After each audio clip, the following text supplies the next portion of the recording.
Hello and welcome. I'm Joanna Junak and this is GFN News on GFN.tv. In today's program, Ignacio Leiva, a multimedia journalist and founder and president of ASO Vape Chile, will tell us what has changed in Chile regarding the use of safer nicotine products since February. Hello Ignacio. Can you tell us about the most recent changes around vaping legislation in Chile? More than changing, we advanced a lot. As we talked last time, we were in the middle of the process of creating a regulation in Chile. It was a very tough fight there. It was very long. It still is, but it started this time in 2018, and we are finishing now. So it's a lot of time fighting for this law. It went through all the processes. First, the Chamber of Senators, then it went to the Chamber of Deputy, then it went back to the Chamber of Deputy Senators, and that was like in very short term what happened, and finally we were able to win it. In terms of winning, you never get all what you want in a regulation. It's not perfect, but there is a lot of good stuff that we were able to change. So then when the project of law advanced and get to the deputies, we were able to start talking and being part of it. And then in a very, very long process that took like 3 or 4 years, we were able to change most of the project. And finally, we got a project. As I said, it's not perfect. We have very good things on it. The advertisement was not forbidden, was restricted. It make a huge difference. It totally divide e-cigarettes from tobacco products, what was totally the opposite of what they wanted. Now we have a totally different restriction, totally different regulation. Even if we are in the tobacco law, it was stated in the second article that they are totally different things, and the things that apply to tobacco does not apply to e-cigarettes unless it's said that it's applied to e-cigarettes. We were able to get flavors out of the conversation. We were able, and this one is one very important, because we were able to change this statement of the 20 milligrams that have no science under it. It's like, why 20? And no one can give an answer. And the only answer that you can get, it's based in a study that was put back by the same person that made the study. So there is nothing. We were able to fight that, and we will have a very strange number, as strange as the 20, but we will have a nicotine amount of 45 milligrams. More than the number, it's important that we were able to break this statement that it should be 20 milligrams. Thank you, Ignacio. So, can you summarize the key points of the project? This project was, at least the discussion was totally enforced by harm reduction. We were working a lot in making the deputies and senators to understand not only that it had to do with vaping, it had to do with harm reduction as a political way to face the problems of health. And we advanced a lot, and we gathered a lot of deputies, especially supporting our position. Other of the things that this project have, it's that we were able to stop the maximum amount of milliliters in a bottle. They were trying to put 10 mLs for liquids with nicotine or without nicotine. Other good stuff, it's that the warnings in the packaging will be totally different from cigarettes, something that is happening in many countries, like in Costa Rica, where you buy a product of e-cigarettes and you have someone with cancer or some other illness that have nothing to do with vaping. We were able to totally divide that. And the most important thing is that finally getting this regulation, it's put off this wait me a second, I lost the word, this decree from the Minister of Health that was placed on 2010 that makes the nicotine to be sold only by pharmacies. It put it as a med product.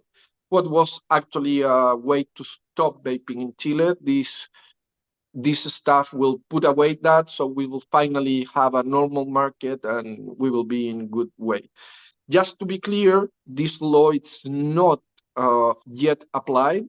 We are in the step that there are 1, 2, 3, 4, 5, 6 step of votes in the Chamber of Senators and in the Chamber of Deputies. We win every single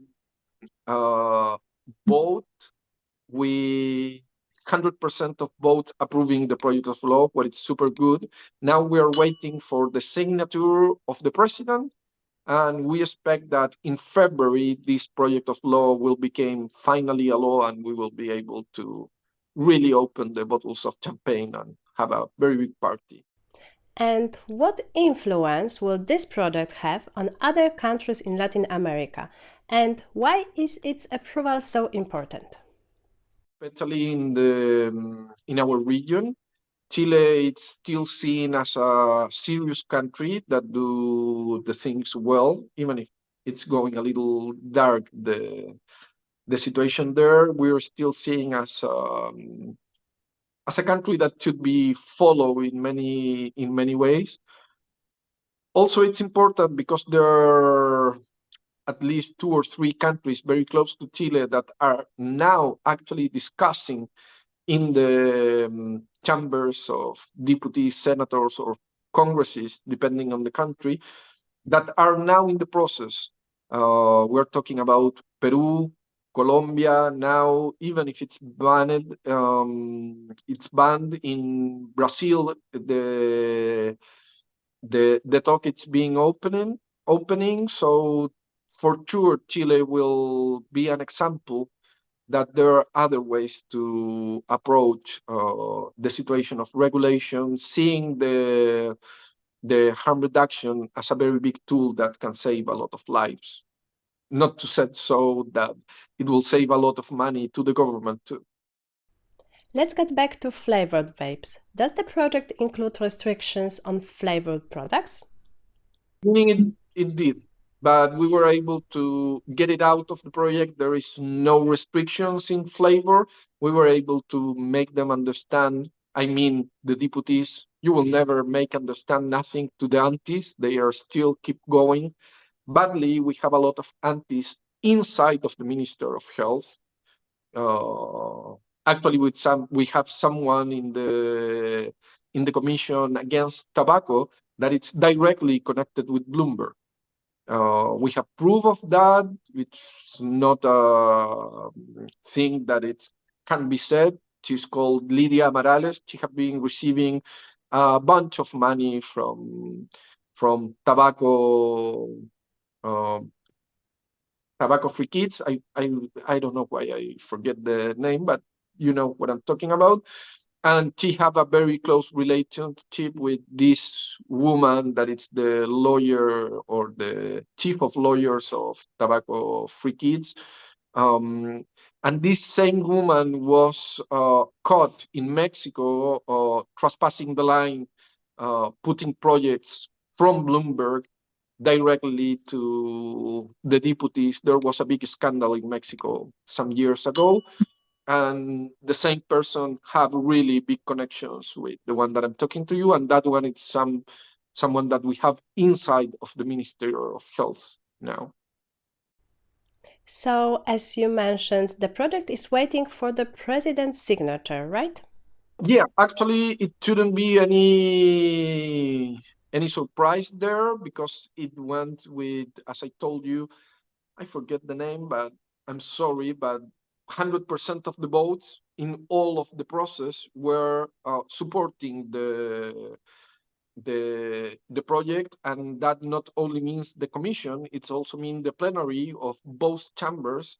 So it's quite difficult for a president to put a veto, because that's the only option that he have now, to put a veto.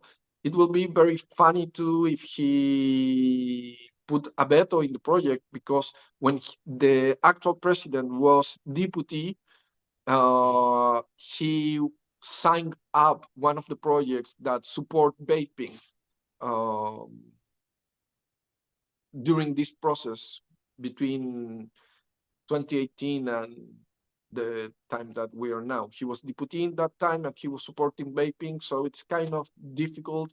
I don't think that Bloomberg have enough money to make a president to put a veto, knowing that it will make a very, very big problem with the Chamber of Deputies and the Chamber of Senators. It's quite to get into a big fight for that reason. So we are waiting. We hope that during these days could be signed. There is no a time limit, but normally it takes around 2 months to finish the process, and we're expecting to have it soon. We hope, but we just need to wait now. And then, expecting that he signed it during these weeks, we expect that it should become a law on February of next year. Thank you, Ignacio. That's all for today. Tune in next time here on GFN TV or on our podcast. You can also find transcriptions of each episode on the GFN TV website. Thanks for watching or listening. See you next time.